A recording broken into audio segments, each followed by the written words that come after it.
On le présente souvent comme l'incontournable de la création d'entreprise, le guide de tout entrepreneur qui se respecte. Vous comprendrez, je veux parler ici du business plan. Eh bien, nous allons aujourd'hui apprendre à le brûler. Bonjour Claude Ananou. Bonsoir. Vous êtes maître d'enseignement à HEC Montréal, fondateur d'une dizaine d'entreprises en France, aux Antilles, au Canada et le co-auteur de ce livre « Réussir sa création d'entreprise sans business plan » paru aux éditions Erol. C'est bien ça. Alors, vous êtes le pourfendeur du business plan et on va essayer de comprendre justement pourquoi. Alors tout d'abord, pour revenir à l'origine du business plan ou le plan d'affaires en français, vous dites que ça a été une création ex nihilo. En fait, ce n'est pas pour les entrepreneurs, c'est de la part des financiers que ça a été créé. Eh bien, c'est ça, parce qu'une fois qu'on s'est mis en tête que peut-être que le business plan n'était pas un outil pour démarrer une entreprise, on a essayé de remonter un petit peu la genèse. Donc, on a fait certaines recherches à ce niveau-là, où il y avait eu très peu de choses écrites effectivement sur le business plan, parce que c'est un peu un dogme, personne ne remettait ça en question. Donc, il y avait eu très peu d'écrits, scientifiques ou pas, universitaires ou journalistiques. Et on a donc un petit peu cherché. Et ce qu'on a trouvé d'abord, c'est que le mot business plan, dans la littérature, d'abord avant tout universitaire, quand en général c'est là que sont créés certains termes ou certains mots ou certaines méthodes, remonte à peu près des années 70. Dans ces années-là, en fait, arrivent deux événements. Le premier, choc du pétrole, où l'économie occidentale vit un sacré choc à ce niveau-là, et où beaucoup d'entrepreneurs, des gens qui existaient comme des nouveaux, vont faire faillite, l'économie va énormément ralentir. Et arrive aussi au même moment, et c'est peut-être pour ça qu'est arrivé un peu ce business plan, arrive aussi l'informatique. Et les banquiers ne comprennent plus et disent à cette personne-là, est-ce que tu pourrais me matérialiser un petit peu plus, d'accord, ton projet, parce que je ne le comprends pas. En plus, tu es avec des 0 et des 1 pour faire des chiffres. Nous, on a de 1 à 10 pour faire des chiffres. Et c'est ça, en fait, cette combinaison de ces deux événements. Et les banquiers ne savaient pas comment prêter, donc ils ont dit, il faut qu'on arrive à matérialiser. Ils ont dit, ah, on a les grandes entreprises qui ont des plans de développement, des plans quinquennaux, des plans sur 5 ans de production, parce qu'on est encore dans les 30 glorieuses, la fin des 30 glorieuses, où c'est une économie de production. On essaye de rationaliser la production, il y a une forte demande, on est là pour produire et d'essayer de rationaliser cette production. Et ce qui arrive, c'est qu'ils prennent donc ces fameux plans de développement des affaires, pas de plans de démarrage, et disent, voilà, il y a toutes les fonctions, marketing, financière, ressources humaines, production, et vous allez m'écrire, écrivez-moi quelque chose qui se ressemble à ça. Sauf qu'il faut savoir que ces plans des grandes entreprises multinationales, eux-mêmes n'avaient pas inventé ça, ça vient du régime soviétique, après les années 20, où le plan, et c'est pour ça qu'on a appelé ça des plans quinquennaux, pendant longtemps, les soviétiques marchaient sur des plans quinquennaux. Alors voilà un petit peu l'origine, et moi en tant qu'entrepreneur, si on me dit ça vient du régime soviétique, bah, ça ne me fait pas grimper dans les rideaux à ce niveau-là. Alors, un des principaux griefs contre le business plan, c'est d'être finalement un carcan pour les entrepreneurs. Ce que vous dites, ils cherchent à offrir des certitudes, à rassurer, alors qu'on est dans des situations qui sont par définition incertaines, le futur. Alors effectivement, pour ceux qui encore me disent que c'est un incontournable plan d'affaires, et quand on me dit ça, ça m'énerve un petit peu, parce que si en entrepreneuriat, il y a bien des gens qui contournent, c'est bien nous. Donc, au niveau de ce plan d'affaires, c'est que je leur ai demandé, c'est quoi un bon plan d'affaires? Or, un bon plan d'affaires, c'est quoi? C'est de croire ce que la personne vous a raconté, entre guillemets, ou vous a mis sur papier, parce qu'il y a peut-être d'autres formes d'expliquer une histoire. C'est de dire, voilà, tout ce que je vous dis, ben, ça tient la route, j'ai fait des études pour ça, j'ai eu de la réflexion pour ça, j'ai analysé ça, j'ai fait des études de marché, et ce que je suis en train de vous dire sur l'avenir qui va arriver, voilà ce qui va arriver. Donc, à la limite, un bon plan d'affaires en soi, c'est un plan qu'on dit, c'est certain, ce que je vous dis, et on mettrait une bonne note, entre guillemets, dans le milieu universitaire où un financier dirait, oui, je vous suis, parce qu'en fait, je crois à ce que vous me marquez. Or, aujourd'hui, on vit plus dans un monde d'incertitude que de certitude. Et moi, les gens qui cherchent de la certitude dans le monde des affaires, je leur dis, regardez ce qui se passe autour de vous, des événements internationaux, politiques, technologiques, sociaux, tout ce qu'on voudra, environnementaux, il n'y a plus rien de certain. Alors, comme on dit à nos étudiants, on ne cherche pas à vous enseigner la certitude, parce que nous-mêmes, on serait incapable de l'évaluer. On va essayer de vous entraîner à apprivoiser l'incertitude, avoir cet état d'esprit par rapport au futur. Alors, il y a une question par contre que ne pose pas le business plan et qui pour vous est cruciale, c'est la question qu'est-ce que l'entrepreneur est prêt à perdre? Effectivement, souvent on m'a dit, bon, les entrepreneurs sont des gens qui aiment prendre des risques, ou on ne veut pas prendre les entrepreneurs pour des fous, on dit c'est des gens qui prennent des risques calculés. Alors j'ai cherché quelle est l'unité de mesure pour calculer qu'une opportunité est plus risquée ou moins risquée. Or, le mot risque vient surtout des mots de l'assurance. Hein, c'est un terme du milieu des assurances, avec des probabilités, des statistiques. Alors, pour nous, effectivement, de se lancer en affaires, d'accord, il n'y a pas de risque. Il n'y a pas de risque, pourquoi? Parce qu'un entrepreneur devrait analyser 6 choses. Sa sensibilité à la perte. Par rapport au même projet, ça va être très subjectif. Donc, en soi, un projet n'est pas plus risqué ou moins risqué. C'est une personne va être subjectivement plus sensible ou moins sensible. Je dirais c'est un petit peu comme l'eau chaude. C'est quoi de l'eau chaude? Ça dépend. Ça dépend des personnes. Alors dans ce livre, vous proposez tout de même une alternative au business plan avec la méthode, alternative. Voilà, la méthode SYNOP. Alors si on résume, là encore vous êtes à contre-courant des idées reçues. Vous dites qu'il ne faut pas partir d'une idée, comme on a couramment l'habitude d'entendre, mais d'une opportunité, d'une réponse à un besoin.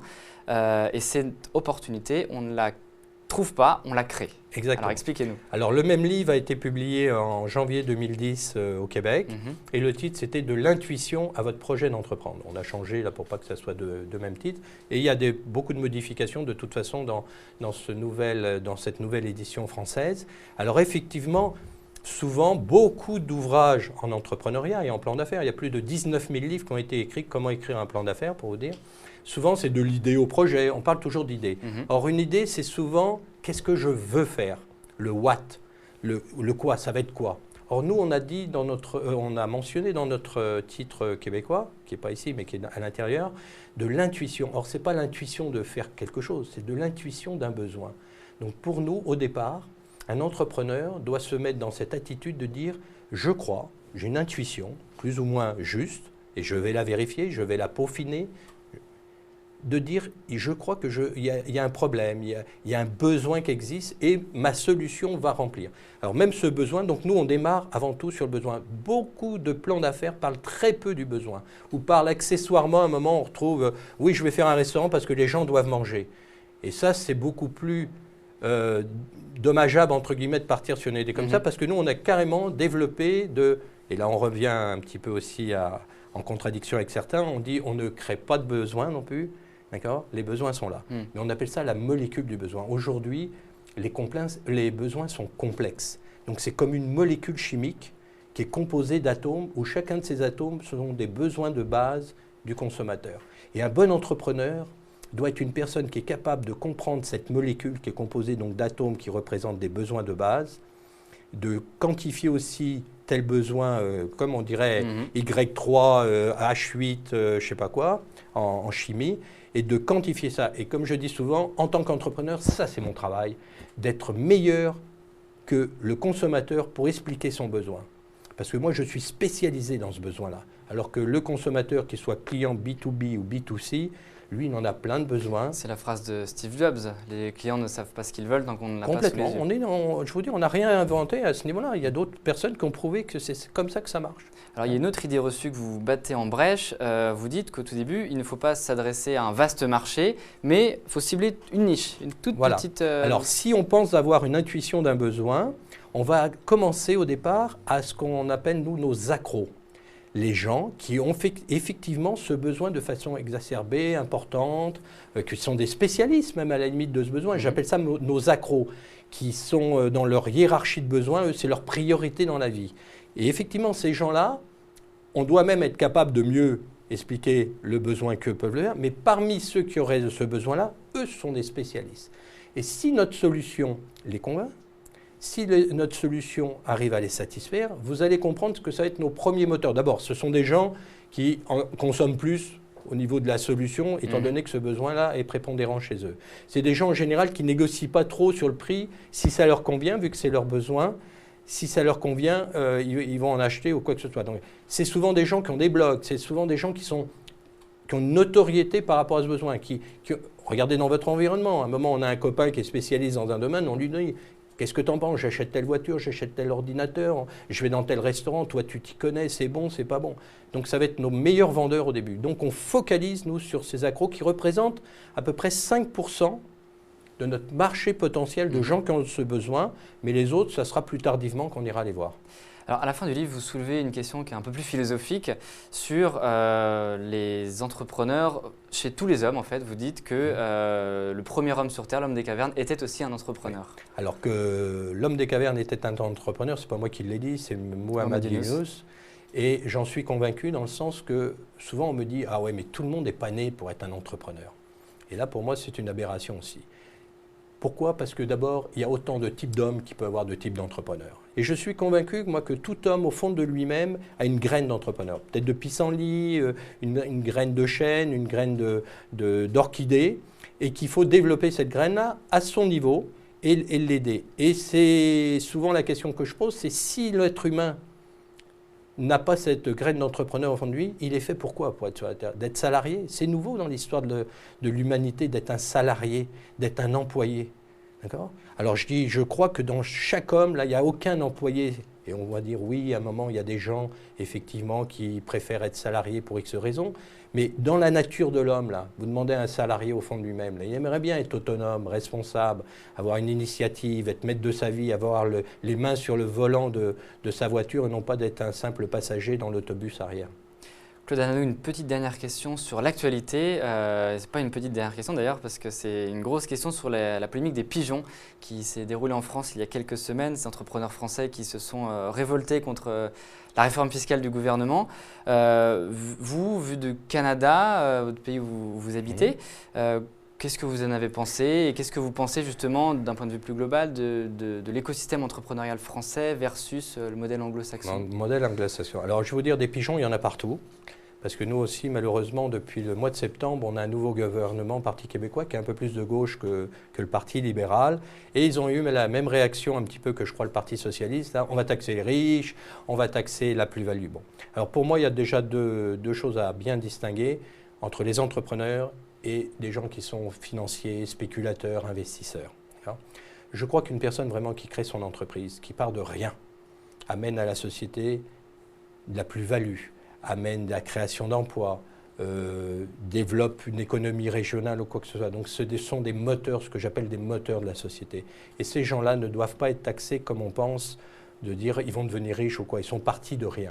Maintenant, des gens qui investissent dans des entreprises à un moment qui ont déjà démarré ou quoi que ce soit, on a besoin aussi. Pour passer à la vitesse 2, à la vitesse 3, on a besoin peut-être de capital de risque ou quoi. Et pour ces gens-là, je dirais, s'ils ont un esprit de spéculateur, de dire en 1 an, 2 ans, là, on va faire un coup d'argent, peut-être qu'on pourrait les taxer. Alors, pour moi, les entrepreneurs qui créent de zéro, là, on ne devrait même pas les taxer. C'est une plus-value qu'ils ont amenée à la société, c'est leur génie créatif, leur travail, leurs heures de travail. Souvent, moi, j'ai créé des entreprises sans me prendre de salaire pendant 3 ans. Mais au bout de la 3e année, quand je vendais, bon, ben, au moins, je récupérais mes années de travail et mes efforts et les nombreuses heures que j'ai fait. Donc, si c'est même du capital, un peu de risque, je dirais qu'on pourrait faire un petit peu ça échelonné. C'est-à-dire, si c'est du capital plus passif, de dire oui, on va rester 3 ans, 4 ans, 5 ans, 6 ans, on pourrait faire un peu une échelle escalatoire ou quoi au point de vue impôt, là, puis de dire plus la personne reste, bon, elle paiera peut-être un peu moins d'impôts, et si c'est juste de la spéculation, ben là, on va vous taxer au maximum. Alors des pigeons, il y en a partout, dans le sens, il y a des entrepreneurs partout. Je crois que c'est nous couper les ailes. Vous savez, tout jeune, j'avais des pigeons chez moi, et puis je me rappelais, mon grand-père nous faisait enlever quelques plumes, pour que les pigeons ne partent pas trop loin, pour qu'ils restent dans notre environnement de notre maison, d'accord? Donc on n'enlevait que quelques plumes. Et c'est pour ça que je dis attention, les pigeons c'est fragile. C'est pas de les déplumer pour dire ils voleront plus. C'est peut-être en leur enlevant quelques plumes qu'ils seront plus capables de voler loin, d'avoir de l'ambition, de devenir mondialement connus, quoi. Alors il faut faire attention avec la fiscalité parce qu'on a souvent dit que la fiscalité, hein, c'est beau de dire on va taxer à 75%, mais s'il n'y a plus personne qu'on peut taxer, on va avoir moins de revenus que ce qu'on avait peut-être avant. Claude Ananou, je rappelle que vous êtes l'auteur Réussir sa création d'entreprise sans business plan aux éditions Erol. Merci d'être venu nous en parler. C'est moi qui vous remercie. Bonsoir. Bonsoir.